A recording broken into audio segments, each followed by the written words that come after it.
स्वागत है आप सभी का APIT एकेडमी में। ईमेल, सोशल नेटवर्किंग और ई गवर्नेंस सर्विसेज का ये आपका 5वां क्लास है और ये क्लास आपका ट्रिपल सी और ओ लेवल के एग्ज़ाम के लिए बहुत ही इम्पॉर्टेंट क्वेश्चन इसमें रखे गए हैं। और जितने भी क्वेश्चन हैं वो सारे के सारे चैप्टर आधारित महत्वपूर्ण प्रश्न हैं। एक ही वीडियो में आपको 20 प्रश्न मिल जाएंगे और 20 प्रश्न देखने के बाद में आप 100 प्रश्नों को आसानी से हल कर सकते हैं। चलिए स्टार्ट करते हैं। तो क्वेश्चन नंबर 81 है, what is use of computer for e governance. E governance के लिए कंप्यूटर का क्या यूज होता है या गवर्नेंस के लिए कंप्यूटर का क्या यूज होता है। तो गवर्नेंस पहले समझ लेते हैं। गवर्नेंस क्या होता है। गवर्नेंस का मतलब होता है जो सरकार की द्वारा जो सेवाएं प्रदान की जाती हैं उसको हम गवर्नेंस कहते हैं।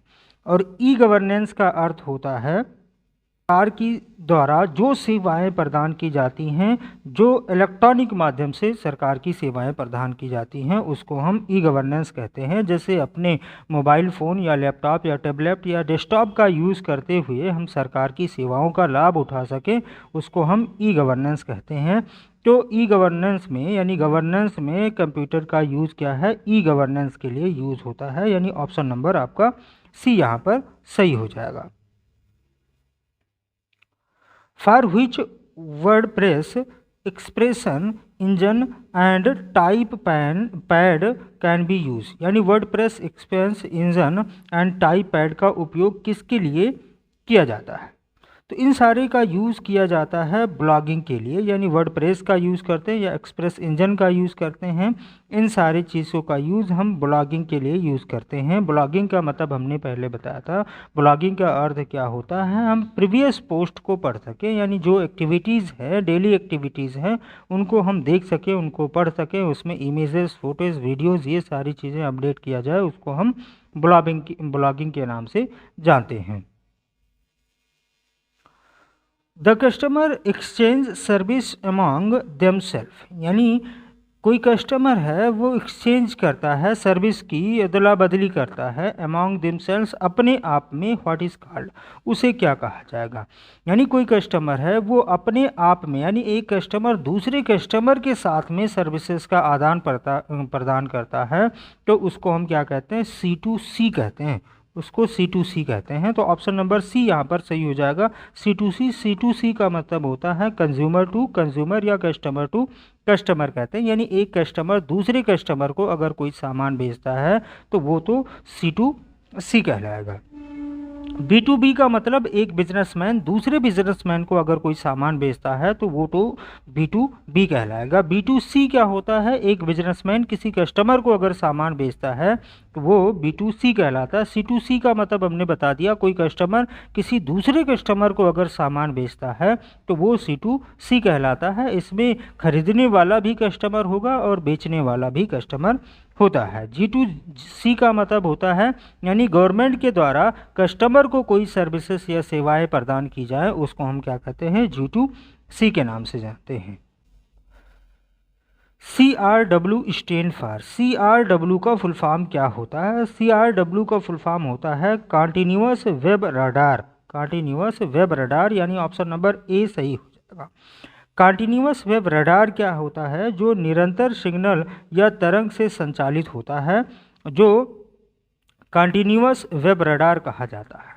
ये गैर स्थित लक्ष्यों का पता लगाने के लिए डॉपलर प्रभाव का उपयोग करते हैं, इसको हम रडार कहते हैं। रडार का मतलब होता है जो गैर स्थित दूसरी जगह पर कोई स्थित लक्ष्य है जिसको हम भेद नहीं सकते, उसका हमें पता लगाना है तो उसको हम CWR उसमें यूज़ किया जाता है। कंटिन्यूअस वेब रडार उसको कहा जाता है। What kind of people can you find on a social networking site? Social networking site पर आप किस तरह से लोगों को पा सकते हैं। तो इसमें पॉलिटिशियन भी होते हैं, म्यूजिशियन भी होते हैं, टीचर्स भी होते हैं, यानी सभी के सभी आपके होते हैं। इसको हम क्या कहते हैं, ऑप्शन नंबर डी आपका सही हो जाएगा, ऑल ऑफ एबव। यानी सोशल नेटवर्किंग साइटेड के लिए आपका एक्टर्स भी यूज़ करते हैं, पॉलिटिशियन भी यूज़ कर सकते हैं, डॉक्टर भी यूज़ कर सकते हैं, म्यूजिशियन भी यूज़ कर सकते हैं, टीचर्स भी यूज़ कर सकते हैं, कोई भी इसको यूज़ कर सकता है, यानी सभी के सभी इसको यूज़ करते हैं। What is the full form of Umang? Umang का फुल फॉर्म क्या होता है? उमंग का फुल फॉर्म होता है unified mobile application for new age governance. ये एक ऐसा एप्लीकेशन है जिसके माध्यम से हम एक ही एप्लीकेशन के माध्यम से सारी की सारी गवर्नेंस सर्विसेज का लाभ उठा सकते हैं। उसको हम क्या कहते हैं? उमंग ऐप के नाम से जानते हैं। USSD work on. यूएसएसडी किस पर काम करता है? यूएसएसडी जो काम करता है वो *99# पर काम करता है। ये अपने मोबाइल पर आपको *99# आपको डायल करना होगा और ये आपका फीचर इनेबल हो जाएगा। इसके माध्यम से आप पैसे को ट्रांसफ़र कर सकते हैं या मिनी स्टेटमेंट ले सकते हैं, बैलेंस इंक्वायरी कर सकते हैं या आधार से पेमेंट कर सकते हैं। ये सारी सुविधाएं आपको यहाँ पर मिल जाएंगी। *99# ये आपको कोड याद रखना होगा। इसमें आपको एमपिन मिलते हैं और SSID मिलते हैं, MID जिसे हम कहते हैं, उसका यूज़ कर सकते हैं आप। तो ये किस पर यूज़ होगा? ये मोबाइल पर यूज़ होगा। यूएसएसडी वर्क ऑन किस पर काम करता है? मोबाइल पर काम करता है। ATM पर काम नहीं करता या POS पॉइंट ऑफ सेल पर काम ये नहीं करता। When one user exchange services with another user is called, यानी जब एक यूज़र दूसरे यूज़र के साथ सेवाओं का आदान प्रदान करता है तो उसको हम क्या कहते हैं? उसको हम C2C कहते हैं। यानी C2C का मतलब ऐसी सर्विसेज जो एक कस्टमर दूसरे कस्टमर को प्रदान करता है उसको हम C2C कहते हैं। C2G का मतलब किसी कस्टमर के द्वारा गवर्नमेंट को कोई सर्विसेज प्रदान की जाए, ऐसी सर्विसेज कोई है नहीं। C2B का मतलब कोई कस्टमर किसी बिजनेसमैन को अगर सर्विसेज प्रदान करता है उसको हम C2B के नाम से जानते हैं। और B2C का मतलब होता है कोई बिजनेसमैन किसी कस्टमर को अगर सर्विस प्रदान करता है तो उसको हम B2C के नाम से जानते हैं। Which of the following app is given by the IRCTC for the ticket booking? Ticket booking के लिए IRCTC के द्वारा किस ऐप को लॉन्च किया गया है, यानी कौन सा ऐप प्रदान करता है? तो अगर आप IRCTC के माध्यम से टिकट बुक करना चाहते हैं तो उसके लिए जो ऐप है वो IRCTC रियल कनेक्ट जिसे हम कहते हैं, IRCTC रियल कनेक्ट। और IRCT का फुल फॉर्म क्या होता है ज़रा कमेंट में बताइएगा इसको।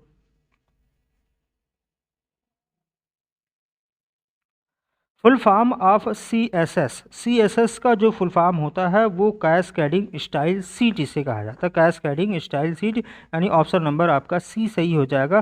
कैस्केडिंग स्टाइल सीट जो होता है वो HTML में आपकी फॉर्मेटिंग या स्टाइल अप्लाई करने के लिए इसका यूज़ किया जाता है। इसको हम CSS के नाम से जानते हैं, कैस्केडिंग स्टाइल सीट के नाम से जानते हैं। The following is related to OPD। OPD से कौन निम्न में संबंधित है? OPD का मतलब क्या होता है? OPD का मतलब किसी हॉस्पिटल में आप जाते हैं तो एक आपका OPD आपका कमरा या रूम आपका बना होता है जहां पर आप किसी भी मरीज़ को या किसी पेशेंट को दिखाना चाहते हैं या पर्ची या जिस डॉक्टर से मिलना है अपॉइंटमेंट ले सकते हैं, वो सारी की सारी सुविधाएं आपको यहीं पर मिलेंगी। आपका अपॉइंटमेंट डेट मिलेगा, रजिस्ट्रेशन नंबर, ये सारी चीज़ें आपको यहाँ पर मिल जाएंगी। तो OPD जो संबंधित है वो ORS से संबंधित है। ORS का मतलब होता है ऑनलाइन रजिस्ट्रेशन सिस्टम और ये हॉस्पिटल में यूज़ होता है। हॉस्पिटल में ऑनलाइन सुविधा भी अवेलेबल हो गई है जिसके माध्यम से आप किसी भी डॉक्टर से अपॉइंटमेंट लेना चाहते हैं तो वो ऑनलाइन अपॉइंटमेंट ले सकते हैं, उसे हम ORS कहते हैं। ORS में OPD का यूज़ किया जाता है। What is the full form of UIDAI? UIDAI क्या आधार इसे हम कहा जाता है? क्या कहा जाता है? आधार कार्ड का फुल फॉर्म अगर हम कहें क्या होता है तो आधार कार्ड का फुल फॉर्म होता है unified unique identification authority of India. Unique identification authority of India. तो मेरे हिसाब से ऑप्शन नंबर B आपका सही हो जाएगा। Unique identification authority of India आपका सही हो जाएगा। छोटे छोटे क्वेश्चन हैं, इससे पहले जो चैप्टर में दिए गए हैं वो आपके डिटेल में सारे के सारे चैप्टर यानी सारे के सारे टॉपिक डिस्कस किए गए हैं। इसमें आपको शॉर्ट में ही पढ़ना है, वही क्वेश्चन बार बार रिपीट हो रहे हैं तो आपको आराम से पढ़ लेना है। In which year was my space found? My space को कब फाउंड किया गया था? तो पहले तो माई स्पेस समझ रहे थे। माई स्पेस क्या होता है? माई स्पेस जो होता है ये आपका एक सोशल नेटवर्किंग साइट है, जैसे फेसबुक हो गया, लिंक्डइन हो गया, स्नैपचैट हो गया, वी चैट हो गया, उसी तरीके से माई स्पेस भी आपका चलता। माई स्पेस वॉज फाउंडेड इन 1 अगस्त 2003, यानी 2003 में फाउंड किया गया था। तो ऑप्शन नंबर ए यहाँ पर सही हो जाएगा, टॉम एंडरसन एंड क्रिस डेवॉल्फ, यानी टॉम एंडरसन एंड क्रिस डेवॉल्फ के द्वारा इसको डेवलप किया गया था। तो ऑप्शन नंबर आपका ए सही हो जाएगा, 2003 में इसको डेवलप किया गया था। How many passport office are there in India? India में कितने पासपोर्ट ऑफिस है? तो इंडिया में जो पासपोर्ट ऑफिस है वो 37 ऑफिस है। इसको हम PSK के नाम से जानते हैं, पासपोर्ट सर्विस केंद्र, PSK, पासपोर्ट सर्विस केंद्र के नाम से जानते हैं। तो कितने पासपोर्ट सर्विस केंद्र हैं? 37 पासपोर्ट सर्विस केंद्र हैं पूरे टोटल इंडिया में। What is the full form of CAD? CAD का फुल फॉर्म क्या होता है? इसको हम कहते हैं computer aided design, computer aided design. तो ऑप्शन नंबर आपका बी सही हो जाएगा, कंप्यूटर एडेड डिज़ाइन। और ये आपका मैन्युफैक्चरिंग या किसी भी प्रकार के एडिटिव मैन्युफैक्चरिंग का यूज़ करने के लिए हम कैड का यूज़ करते हैं। क्वेश्चन नंबर 96 है, IM स्टैंड फॉर? IM का फुल फॉर्म क्या होता है? IM का मतलब होता है इंस्टेंट मैसेजिंग। क्या होता है? Instant messaging. तो ऑप्शन नंबर ए सही हो जाएगा, इंस्टेंट मैसेजिंग। इंस्टेंट मैसेजिंग का मतलब होता त्वरित संदेश, त्वरित संदेश, त्वरित संदेश इसको हम कहते हैं।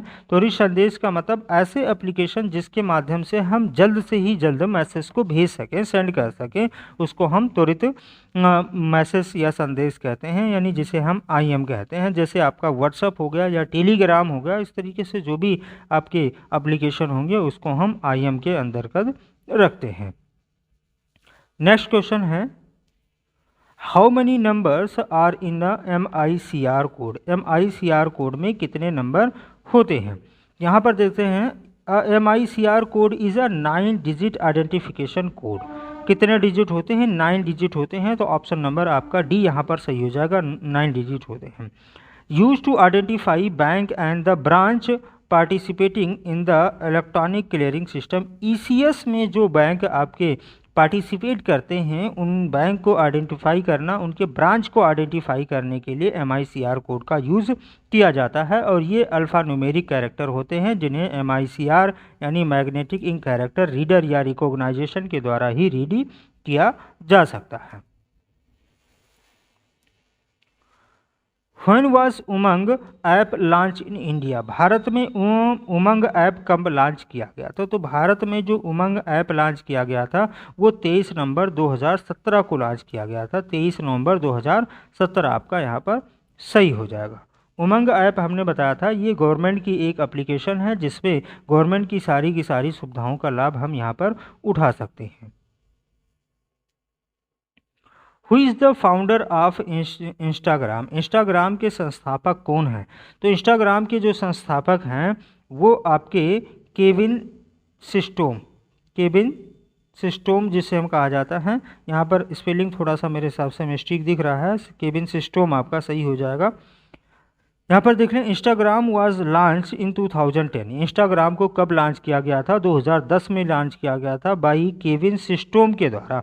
Instagram is photo and video sharing social networking site services owned by the American company Meta Platform. The app allow user to upload media that can be edited or filtered the organized by the hashtag and the geographical tagging. Post can be shared publicly or with the pre-approved followers. यानी पहले से इसमें followers होते हैं, उनके पास में आप media file use कर सकते हैं, चाहे फ़ोटो भेजना चाहें या वीडियो शेयर करना चाहें, वो सारी की सारी चीज़ें आप यहाँ पर शेयर कर सकते हैं। उसको हम क्या कहते हैं? इंस्टाग्राम कह सकते हैं। और इंस्टाग्राम किसके द्वारा डेवलप किया गया था? 2010 में केविन सिस्टोम के द्वारा इसको डेवलप किया गया था। Type of e-wallet?